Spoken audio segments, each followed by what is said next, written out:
Hi everyone, welcome to our Gen Talk on making a living, which is the way we refer to subsistence strategies. That's the more technical academic term. Subsistence strategies therefore refer to how we make a living throughout society, the different types of societies that we've been since humans have existed, engaged in different subsistence strategies today. There really are 6 different subsistence strategy types. All are practiced today, though there are very few of the earlier types.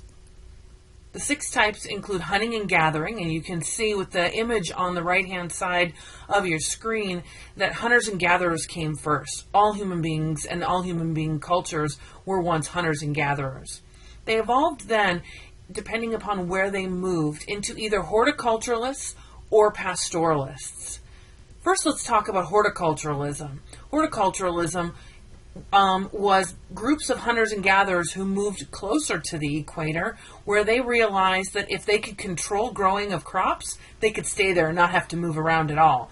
So hunters and gatherers were semi-stagnant, meaning they could stay in one area for a long period of time until they used the resources, but horticulturalists really wanted to be couch potatoes, so they found a place where they could stay indefinitely.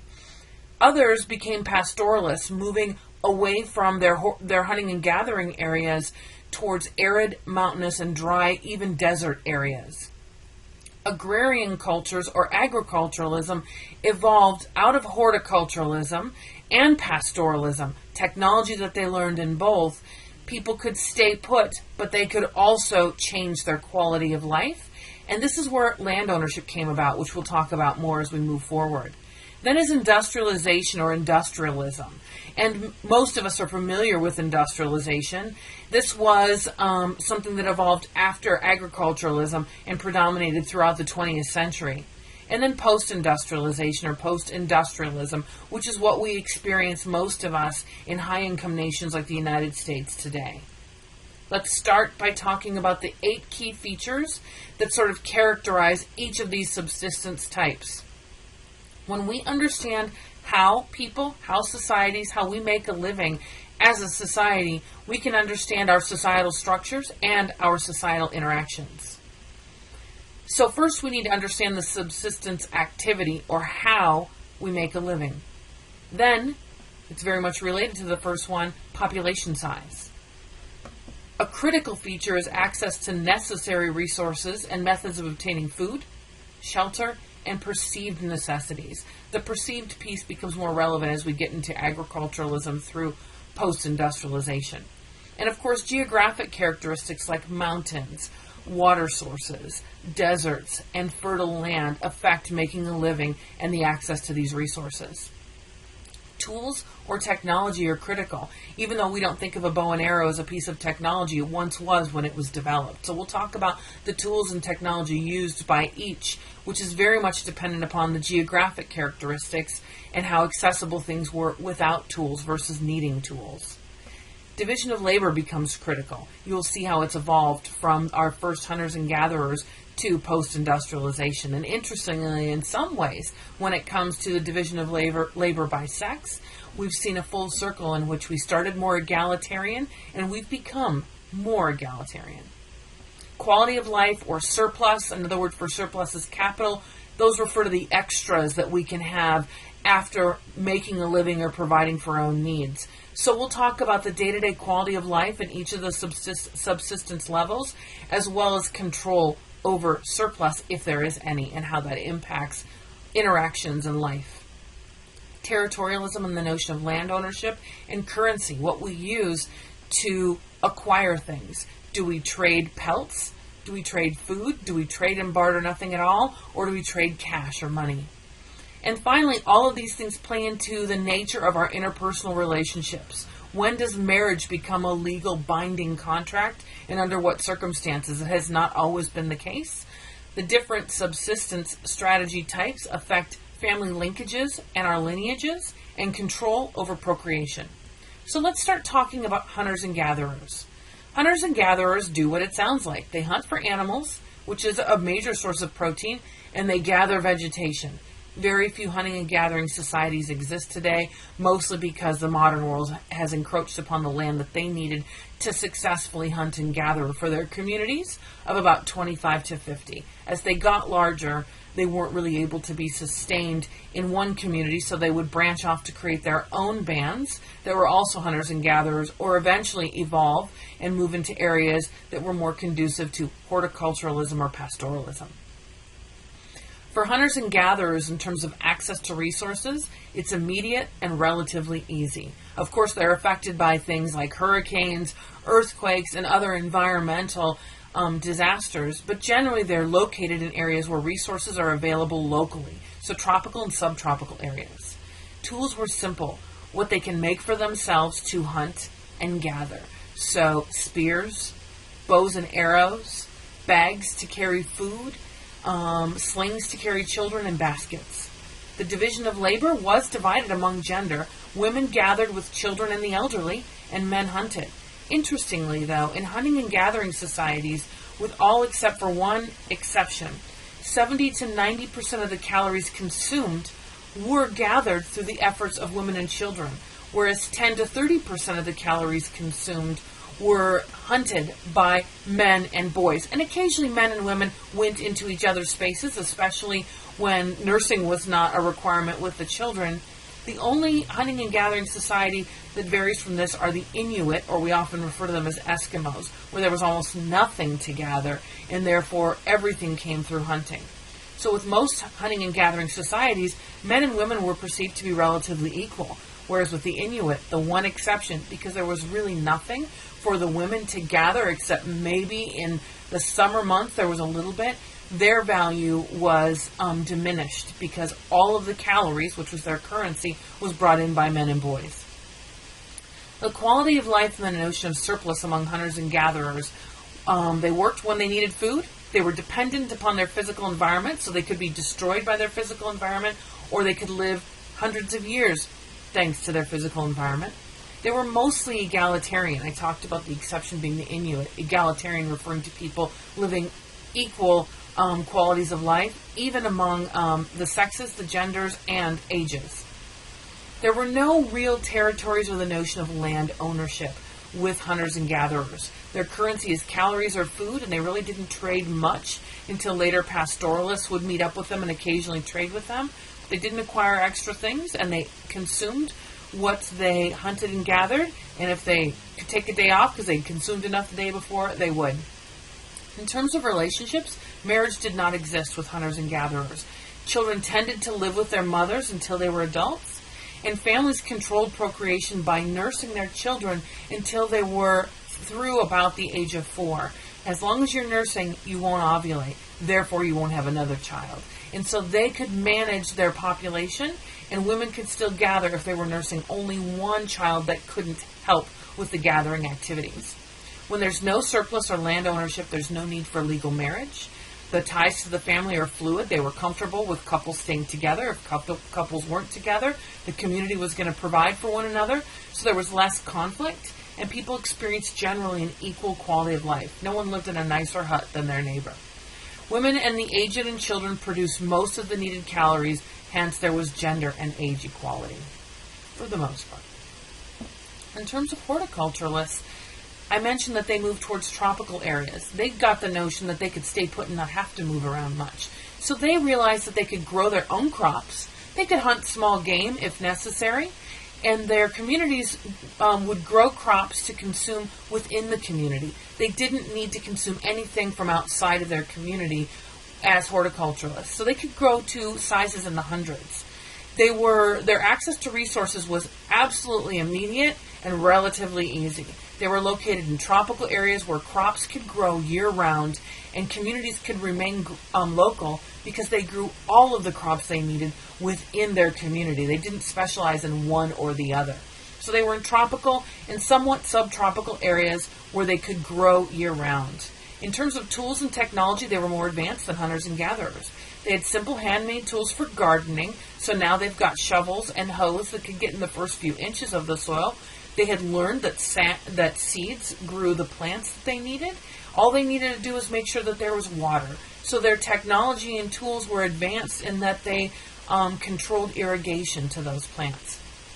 They also use slash and burn technology, which oftentimes we hear of in a negative way in the newspapers today, but actually it was their way of refertilizing the soil. So if you burn an area where you've been growing over and over again and let it lie fallow for a few years, anywhere from 3 to 5 years, that ash will refertilize the soil and it'll be ready to use it again. So they would be operating with 3 to 4 different land areas, 3 of them lying fallow in different phases of that while they were growing upon one area that was enough to feed their community. All members of the community could use the tools, so there wasn't any advanced education needed. Anyone and everyone could use the irrigation and the planting tools as well as the very simple hunting tools if needed. Women cared for children as they did with the hunting and gathering. So men helped with planting the crops and the irrigation. Women cultivated the crops like gathering. Women cared for family members, their extended family living together. And men bartered and traded as they were hunting, and they engaged mostly in the slash and burn, though everyone could do the other's type of activity. All contributed to providing food. The quality of life and surplus factor. The daily work was to maintain their crops. So there was no surplus really saved, though they grew enough that they had enough from day to day and didn't necessarily have to work every day. They traded with other horticulturalist bands if needed, though all were really producing the same food. The men managed the trade and protected the territory if needed, which became more relevant as time grew and they grew larger and more horticulturalist bands or clans came about. As they became larger in the 200s and 300s, they would elect chiefs, and chiefs were selected and judged based on their ability to equally distribute resources. The word potluck comes from potlatch, which comes from horticultural societies selecting a chief by seeing who would emerge as someone who could most equally distribute the food that's provided at a gathering. So with a potluck, everyone brings something to share with everyone. That's that notion of making sure that everything is shareable with all members of the community.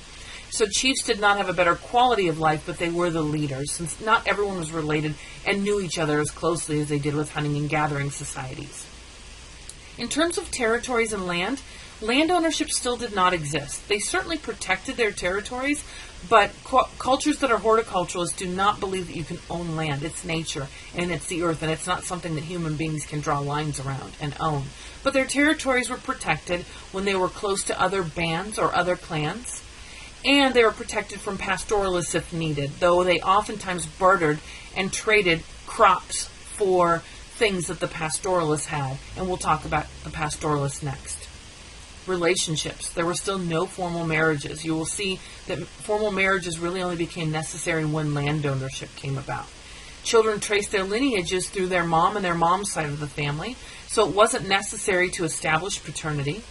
Because there's no land to inherit, there's no need for legal marriage. Couples cohabitated, but they may separate, and children stayed with their maternal family and typically remained in their bands as adults. And in fact, they saw the brothers of their mothers as their father figures. Larger bands did have more conflict among groups when resources became more scarce, especially if there were other local bands or clans. And also as people began to specialize a bit in the work that they did as they became large. If there were warring bands or conflicts with groups, more conflict and less equality, of course, existed. The other type of society that evolved after hunting and gathering were those that moved towards mountains and desert and arid areas, the pastoralists. They focused on animal herding and animal domestication. They did very little gathering because there wasn't much to gather, and in some seasons almost nothing at all. Some traded and bartered with other pastoralists and with horticulturalists. They also had populations in the hundreds, but not as large as horticulturalists because they were always moving. They were nomadic, and still are today for those that still practice pastoralism. Access to resources for pastoralists was scarce due to the mountainous and desert and arid geography. So with pastoralists, we see the first society type in which they're sometimes fighting among themselves and with other groups for scarce resources. So we see increased conflict and increased inequality. Tools and technology include simple tools for herding, animal husbandry, and their technology really was in understanding how to breed animals through that process of animal husbandry, and how to herd the animals, and how to kill them, how to preserve their meat, and how to preserve their hides, which they needed for trade. They needed to last over periods of time because they didn't always have food. And of course, in the months that were colder, they needed those hides. So those were very advanced technological things for them. In terms of division of labor, because they were first hunting and gathering, of course, women took care of the children and gathered, and men hunted and took care of the men. But in these environments, there's very little for the women to do other than to care for children, and there's a great deal for men to do. So you start to see men having more power, and if we think of some of the cultures that are Arab and arid regions, we can see how that bifurcation of roles and responsibilities has evolved, and how inequality has evolved. The harsh climates create a nomadic lifestyle. Little surplus of items was possible, in part because they had to move all of the time and carry furs and pelts, which they also traded when they needed other food sources. Women did not produce goods to be sold or consumed. They did refine them a bit for the men. Men produced, and nearly all needed goods and and things that were consumed daily, like calories, and things that were traded. So men had more power than women. In terms of territories and land, still no notion of land ownership. Nomadic societies moved throughout very large home regions to gather scarce vegetation and to graze their animals. So they could live in 2 to 4 different places in a year, usually common places, but pick up and move regularly. Because resources were scarce and land was absolutely necessary for their activities, pastoralists were more likely to defend territory and engage in conflict with other groups. They were also the most likely to barter and trade with other groups so that they could have the things that they couldn't produce or they had run out of. In terms of relationships, there's still no formal legal marriage because there's no land ownership. But because women and children and the aged did not herd or produce animals, their position in society was less than men. They had scarce access to resources, which led to competition with other groups. For this reason, men produced for their families only, leading then to needing to know who their children were so that they were not producing for people other than their families. Women were confined to husbands and their husbands' households, and they raised children and cared for their husbands' parents. Now let's talk about the next evolution, which came out of horticulturalism and pastoralism. Agrarian societies are agriculturalists. They extensively grew crops, and they specialized in specific crops that they could sell and trade. So horticulturalists learned how to grow crops in one place. But they had to do the slash and burn because the soil in the top foot or so could not remain fertile year upon year upon year. Those of the pastoralists who knew animal husbandry learned the power and the strength of animals. Combined, we have agrarian societies or agriculturalists where they could create tools where animals could pull plows, allowing you to grow crops in one place. They had the ability to irrigate those crops with the technology the horticulturists had evolved, and became agrarian or agriculturalists where they did not have to slash and burn because they could till the soil with their tools and the animals pulling those tools so they could stay in place. And they realized they could grow a lot of one thing in one place, and they had learned to barter and sell. So they had thousands to hundreds of thousands of people in one community or society. Access to resources, those who owned the crops and the areas had greater access, and they would grow one cash crop like corn, or maybe two, and trade those with those who were growing potatoes and tomatoes, things that they needed. They moved away from the tropics and subtropics to more temperate climates, like areas like California and the Mediterranean. The tools that they had were much more complex to maintain crops in one location, to cultivate the crops, to package them for distribution, and to actually preserve them over longer periods of time. They had advanced fertilization techniques and transportation. It's among agriculturalists that we have horses pulling wagons to move people and goods, and we begin to consider automobiles. They also had the emergence of technologies that required higher levels of education to manage those technologies. So some people knew how to use higher levels of technology, others didn't, which means now we have advanced education among some and advanced skill levels. In terms of division of labor, not much has changed. Women are caring for families, so they're not doing the agricultural work other than harvesting food that they could do with children, and they're fabricating things that are collected and grown, candles, fabrics, baskets, pottery, etc. Men controlled the farming production and the distribution, which seemed like not such a big deal with hunting and gathering. Now they have a great deal of control of agricultural societies. Some own the means of productions, and others traded their labor so that they could access resources. Now you've got thousands of people together. You're not taking care of your own. You're living near strangers. So people start taking care of themselves, and if they don't own that productive resource, they have to trade their labor to access it. In terms of quality of life, crops are grown beyond the means of a community. A surplus of resources begins to exist for the first time in human society. Those who own these plots of land really have a higher quality of life, and they can escape hunger and hardship. They have more possessions, so they have more power. Stratification begins to exist and classes emerge. There are haves and have-nots, and social classes become a reality with agriculturalists. Men own property and resources, and women care for the home and the family of their men.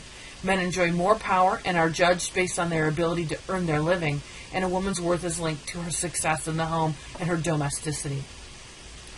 Agriculturalists could grow specialized crops, and people needed to own land so that no one took over those areas where they had crops.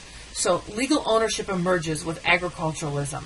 This causes bands and tribes to develop into nation states and oversee legal processes like land surveying, land ownership, military defenses, and the legalization of marriage. You have to know who is yours to know who you have to provide for and who you don't. Therefore, the need for legal marriage. Cash crops create cash as a currency instead of just exchanging goods and services through barter. So we didn't have money until agricultural societies. In terms of relationships, the division of labor between the sexes is clear, creating inequality among men and women more so than ever in society, though mirroring what we saw with pastoralists. Marriage becomes a legal contract overseen by the state to determine inheritance and lineage. That's why it was created. Who belongs to whom and what land are they connected to? Social inequality from poor and homelessness to wealthy creates conflict among classes of people for the first time. With industrialization, we're advancing off of agriculturalism. In industrialization, we shift from farming to the mass production of goods and the use of machines to produce labor, so tractors instead of plows pulled by animals. Few people own the means of production. Those few are very wealthy. Most sell their labor to earn resources, and many manage to help those who own. Industrial societies can be thousands to millions of people. Access to resources is very different from what we've seen in the past. Those who own and manage the means of production have immediate and greater access to resources, and significant inequality exists among the classes for those who did not have the opportunity to own these the land and to own these production sources. In terms of tools, complex tools are produced, and they produce goods and develop advanced forms of communication, and transportation emerge. So the telephone emerges, automobiles emerge, machines that can do the work of humans emerge, and we need to understand how to use those, so higher levels of education are required just for some, further advancing the shift in classes. There are specialized professions that emerge, including engineers, police officers to help with protecting these areas, teachers, machinists, and scientists, etc. Women continue to care for families in the home and also begin to work outside the home in factories to sell their labor for income when men are at war or when households need more resources. It's not, though, until industrialization that we actually have full-fledged world wars versus warring bands that are conflicts, but not the wars that we think of from the Revolutionary War on, and maybe the Spanish and American War. Corporations emerge to manage large-scale production. So now it's not one family or one person, but corporations of people emerge out of industrialization. In terms of quality of life, an excess of goods are produced.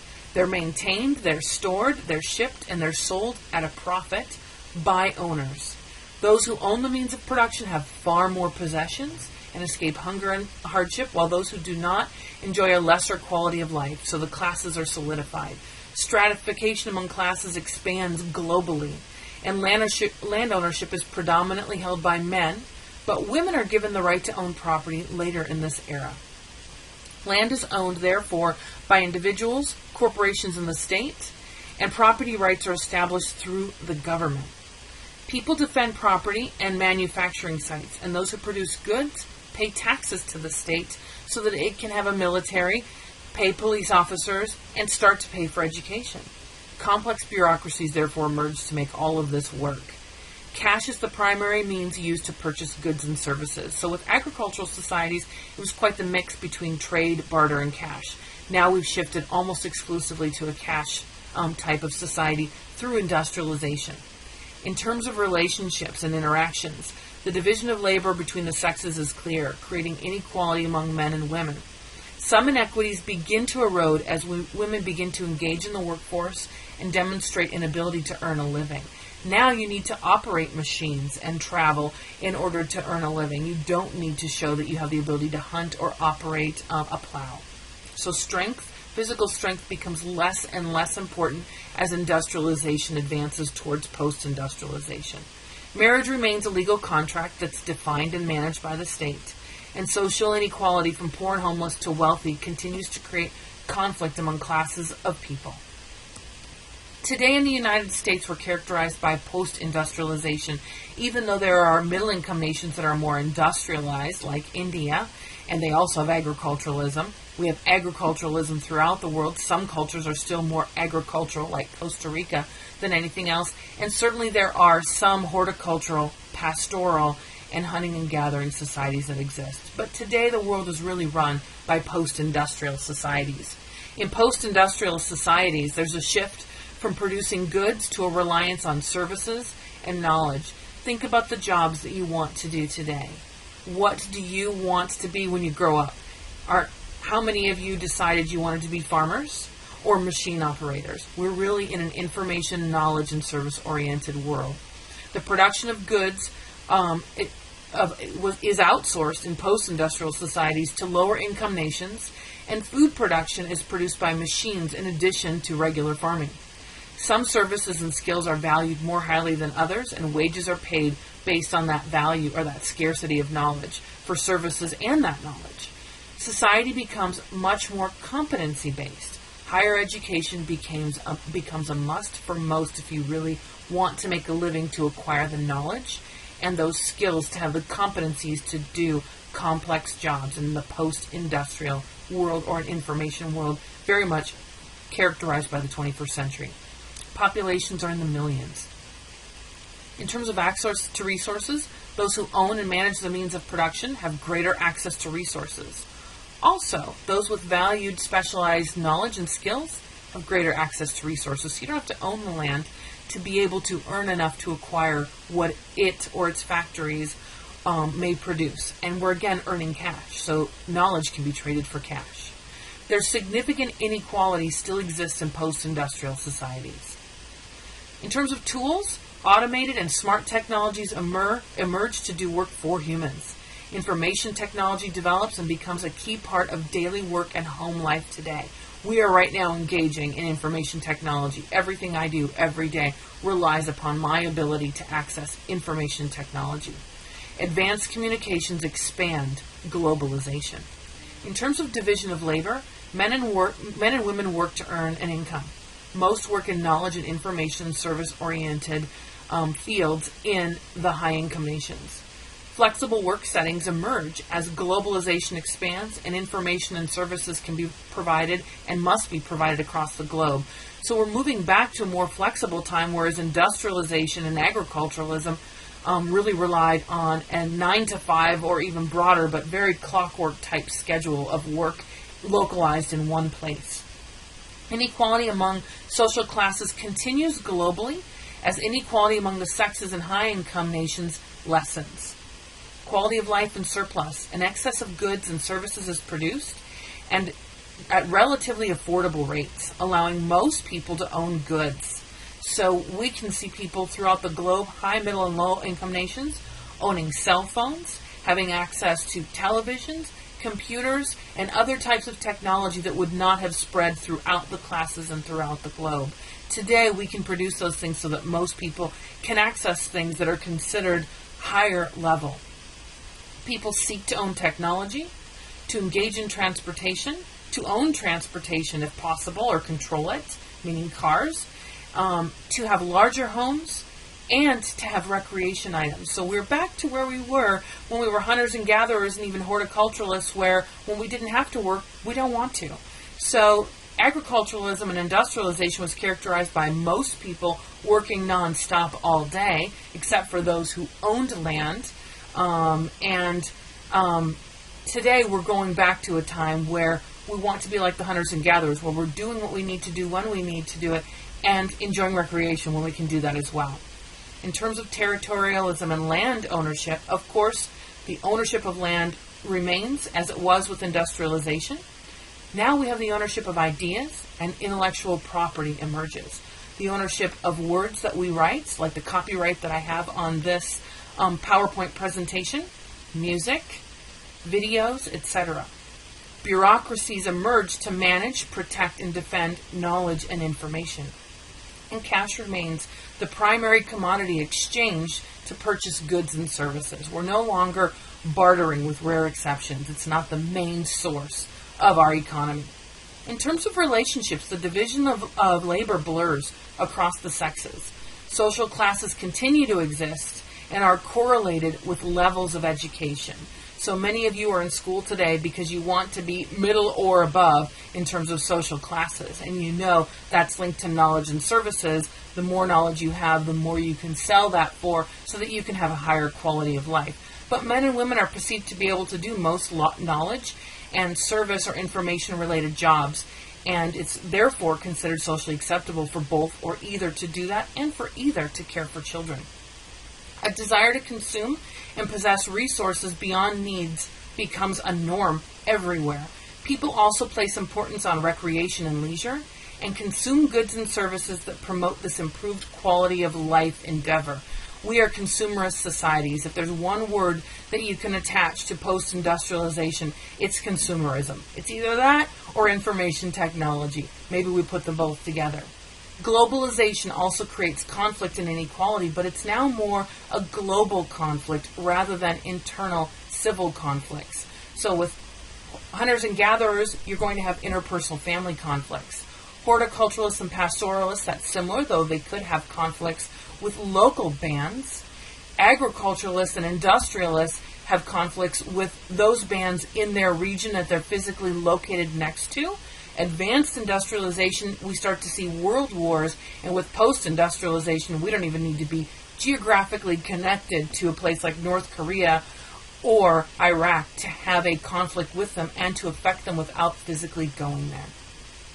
So let's summarize these key things about subsistence as it relates to societal structure and interaction. When an environment provides everything that we need, populations can hunt and gather and stay small. Societies are more egalitarian or equal among all members of society, and legal matters are non-existent as people can work matters out together. So if you want a time when there are no lawyers, you have to go back to hunting and gathering, horticultural, or pastoral times. As we advance in knowledge and technology, we use the word advance, but sometimes it doesn't feel like an advancement because of some of the negatives that come with it. But as we advance in our knowledge and technology, we evolve in what we can do to produce, and therefore we need to defend territory and information. And a desire to establish ownership in lineages emerges, which actually creates conflict. That conflict therefore creates inequality. Farming necessitates land ownership, which leads to the emergence of social classes and very clear divisions of labor among men and women. Industrialization fostered work specialization and advanced education. As you specialize, you need to learn how to engage in those specialized areas of work, leading to increased class conflict. So we think of these things as advancements, and yet they create conflict and inequality.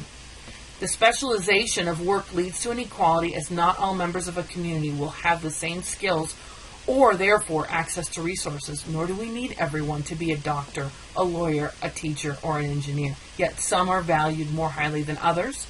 We'll pay more for those. Therefore, our engineer will make more money than our local mailman, postal carrier, or garbage collector. Developing a surplus of anything creates the need for cash versus trade and barter, and that also therefore creates inequality. We see that with agrarian societies. The age of information and service industries levels the playing field as work is allocated based on a person's acquired skill. Today we think of ourselves as being competency-based in the United States and high-income nations. However, mass production and communication that comes from an information service industry actually increases consumerism, so we want more, we perceive that we need more, and that creates a need for so-called scarce resources. So post-industrialization leads to global inequality, even if there's greater equality among people within the same society, and international conflict becomes more prominent than internal conflict.